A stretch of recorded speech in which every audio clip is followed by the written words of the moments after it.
Pois é, dentro do assunto da Venezuela, um capítulo que chama a atenção é a manifestação das muitas lideranças que justamente pedem que Maduro entregue as atas eleitorais, apresente toda a documentação para informar se de fato ele foi o vencedor ou não. Alguns países se manifestaram de maneira firme e intensa, inclusive acabaram recebendo penalizações. Bem, Nicolás Maduro ainda solicitou um telefonema, uma agenda com o presidente brasileiro em meio às várias controvérsias eleitorais.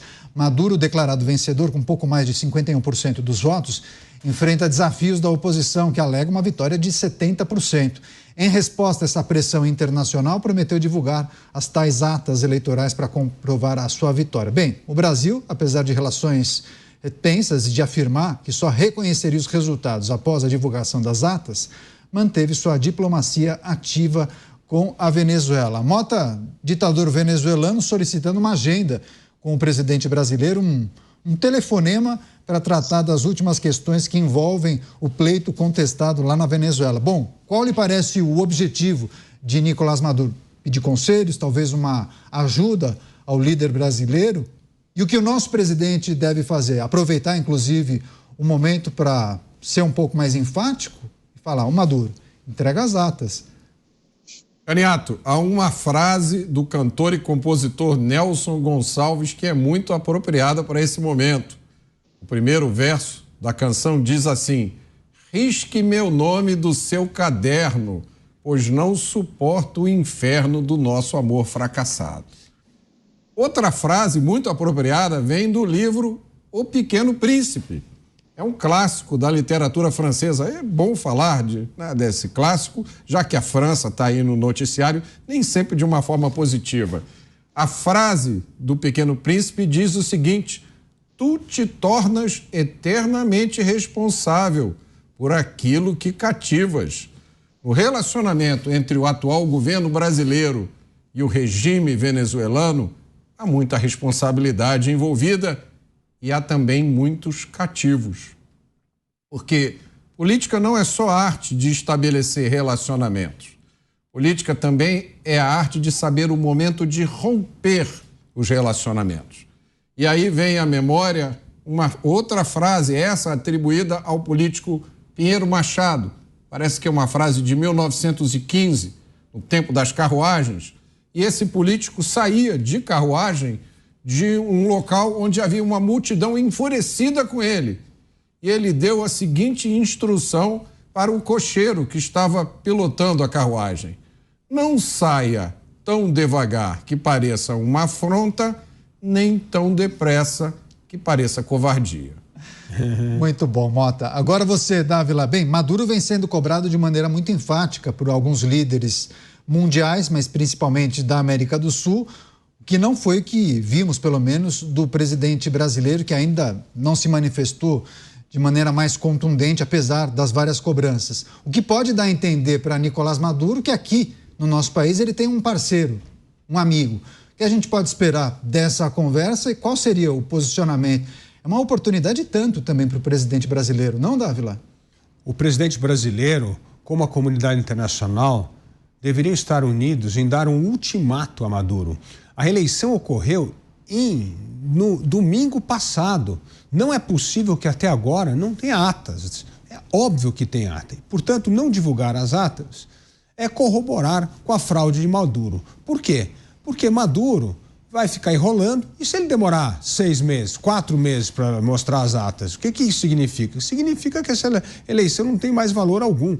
Porque como o voto lá é um voto eletrônico, aqui mesmo no Brasil, quando acaba a eleição, a gente sabe o resultado horas depois do fechamento das urnas. Então não tem nenhuma mágica nisso.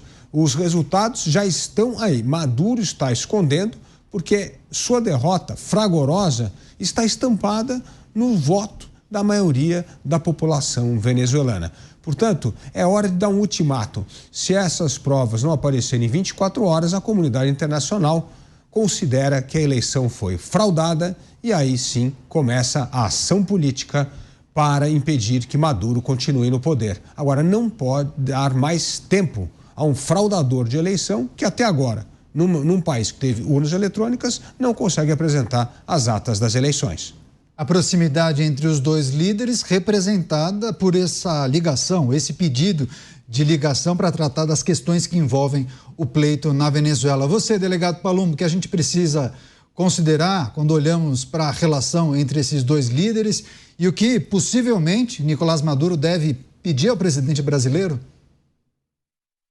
Olha, quem tem um mínimo de bom senso já entendeu que o Conselho Nacional Eleitoral pertence ao Maduro, que o Ministério Público pertence e está a serviço de Maduro, que o Poder Judiciário está a serviço de Maduro. Eles não vão entregar a ata simplesmente porque ele vai ter que fraudar. E se ele fraudar, nós vamos descobrir. Nós que eu digo, Maria Corina, Edmundo Gonzalez. Então ele está numa sinuca de bico. Ele falou que ia entregar, mas não entregou. Talvez pensando em ganhar tempo para fraudar essas atas. É lógico que o governo brasileiro não vai se colocar contra Maduro, porque eles têm o mesmo viés político ideológico. E parece que para o socialista o que importa é o viés político ideológico. Você pode ser um facínora, um narcoditador, um cara acusado de envio de 300 toneladas de drogas, com mandado de prisão. Mesmo assim, ele é recebido aqui no Brasil com tapetes vermelhos, com todas as pompas e luxos. Aliás, ficou num hotel caríssimo. Não sei quem pagou, se o governo federal ou se o governo da Venezuela, mas um hotel caríssimo, né? Quer dizer, enquanto ele vive no luxo, o povo vive na miséria, literalmente comendo cachorro, que a gente tem relatos disso, comendo cachorro, sem acesso à educação de qualidade, sem acesso à saúde, sem acesso a nada. Aliás, hoje, entrevistando uma moradora de Caracas, ela falou, já vai começar a faltar comida. E aí vai virar um caos de vez. Zé, o Dávila fez, inclusive, uma reflexão sobre uma oportunidade que foi colocada sobre a mesa do presidente brasileiro. Bem, ele pretende dialogar com o presidente da Colômbia, Gustavo Petro, também do México, e além de outras lideranças da América Latina. Enfim, eles estão estudando a possibilidade de elaborar uma nota conjunta a respeito do pleito venezuelano. Lula já expressou sua visão de que o processo eleitoral transcorreu sem maiores problemas, só que ele aguarda a consolidação dos dados eleitorais para reconhecer oficialmente o resultado. Petro já solicitou a divulgação das atas eleitorais para validação dos resultados, enquanto Obrador enfatizou a importância dessa transparência, apesar de não desqualificar o resultado proclamado pelo Conselho Nacional Eleitoral venezuelano. A situação também foi tema de conversa entre Lula e o presidente dos Estados Unidos, Joe Biden. Mota, ainda na esteira do que disse o Luiz Felipe Dávila, o presidente brasileiro não poderia se utilizar da sua influência ou a boa relação que ele tem com Nicolás Maduro e atuar como um intermediador ali para pressionar a Venezuela a entregar as tais atas eleitorais ou até exigir um posicionamento transparente de Nicolás Maduro? Funcionaria? Surtiria algum efeito, Mota? Caniato, há notícias de que a Colômbia estaria defendendo uma auditoria internacional nas eleições venezuelanas. E, francamente, eu fiquei surpreso com uma sugestão dessa vinda do governo de Gustavo Petro. Mas eu sou obrigado a dizer que essa me parece a única forma de se resolver essa questão. Porque vamos supor que amanhã o governo de Maduro apresente uma pilha de documentos e diga: essas são as atas das eleições. E daí? O que você vai fazer com aquele monte de papel? O que os governos da Colômbia, do Brasil e do México vão fazer com aquele papel? Que garantia a gente teria que o que está naquele papel corresponde à realidade? Eu acho que é, nessa altura do campeonato, muito justo a gente dizer que o governo de Maduro não tem dado muitas provas de maturidade. Muito bom. Eu acho que esse ponto trazido pelo Mota parece fundamental, né, Luiz Felipe Dávila? Ainda que Maduro e sua administração conseguissem apresentar as atas eleitorais, de que atas nós estamos falando? As atas que reforçam o índice que coloca ele como vitorioso ou as atas verdadeiras? Como que a gente vai saber, hein, Luiz Felipe Dávila, por favor? Bom, Maria Corina Machado já deu a pista disso. O problema é o seguinte: quando saem as atas, não se esqueça que tem o boleto de quem votou. Então tem o voto impresso e o voto eletrônico. Se ela escolher lá 4, 5 redutos que teve uma discrepância gigantesca e convocar as pessoas a apresentar o boleto e o que está na ata, vai mostrar uma inconsistência gigantesca. E aí desmascara a fraude. Então, assim, eu entendo que não é que precisa olhar ata por ata. Você sabe quais são aqueles... Para amostragem, então. Para amostragem, você vai por aqui, ainda mais sendo um candidato da oposição, você sabe quais são aqueles colégios eleitorais onde você teve uma vitória estrondosa, que era impossível ter um resultado distorcido. Chama, mostra aquela ata. Olha, eletronicamente tem lá 100 votos. Bom, mas aqui tem na verificação, convoca os eleitores daquilo, tem 250 votos a favor. Bom, discrepância é fraude. Então, o ponto é que, como teve o voto impresso e o voto eletrônico, não dá para fraudar vai ser muito difícil fraudar os dois, porque eu não sei se vocês se recordam, ontem ou anteontem, nas imagens que nós tivemos aqui da manifestação que todos participaram ali para apoiar a Marina Corina Machado, um eleitor sobe com um canhotinho do voto e dá a ela. Então, ou seja, as pessoas têm isso em mãos. E ao ter isso em mãos, fica difícil fraudar. Então, é por amostragem. Você sabe exatamente quais são ali os grandes redutos eleitorais onde houve enorme discrepância nos votos. E isso já é suficiente para desmascarar a fraude da eleição na Venezuela no último domingo.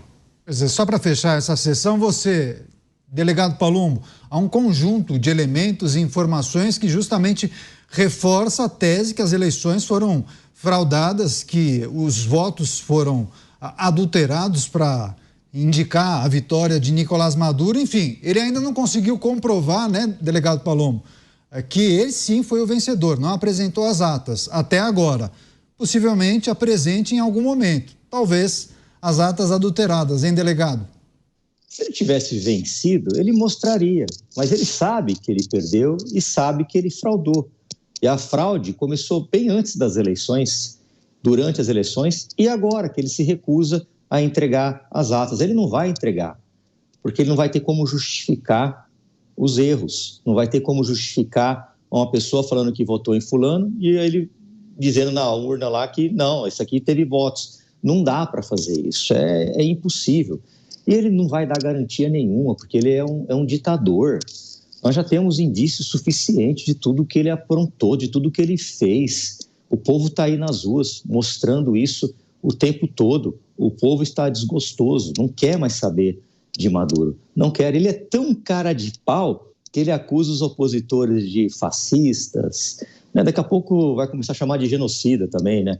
Porque a gente não sabe o que esse governo tem na cabeça, né? Com sequestro de pessoas, prisão arbitrárias, fechamento de locais de trabalho. Ou seja, ele está disposto a tudo. E é por isso que o Brasil deveria se juntar aos países que declararam a vitória de Edmundo Gonzalez. Porque as fraudes estão aí, evidentes. Claro como a luz solar, só não enxerga quem não quer.